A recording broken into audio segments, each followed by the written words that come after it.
Eddakiika ebula 14 zokka okwera ssaawa 3 ez'ekiro kya leero musibye mukyano bannaffe abatuuliriza amawulire ag'essaawa eno gali mbujjuvu ku Point FM Radio.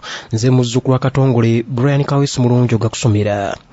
Kansala akyekira tawuni kanso y'e Kasambya ku lukiiko lwa disitulikiti y'Emubende Tumusime Vincent Gahanga Kisanja aweza obutattira muntu yenna ku liiso anaasangibwa ng'alina omukono ku nsimbi ezaweebwa disitulikiti y'Emubende ezaali ez'okulwanyisa ekirwadde ky'Ebola.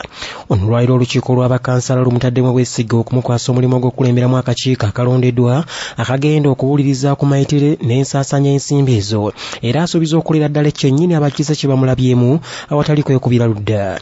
Emboozi eno omusasi waffe Fredis Wajje yagikuŋŋaanyiza mu bujjuvu. Essaawa ziweze 7 ez'amalya g'ekyemisana osibye otya n'omunafu atumbudde 15 katonyezeemu Point FM Radio. Mawulire gali mu bujjuvu ku ssaawa eno nze Christine Naluoga.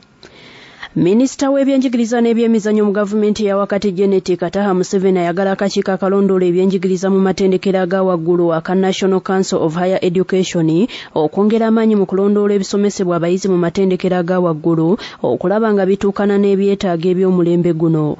Minisita Kataha Museveni okwogera bino yasinzidde ku Speak Resort Hotel Munyonyo mu Kampala mu kutongoza ebikujjuko eby'akakiiko kano mwe kajaguliza emyaka 20 nga kaweereza eggwanga lino n'ategeeza nti abayizi bangi basasula ensimbi mpitirivu okutendeka amatendekero ago wabula ekyennaku abayizi bagenda okufuluma nga tebalina kye basobola kukola olw'omutindo ogw'ekiboggwe.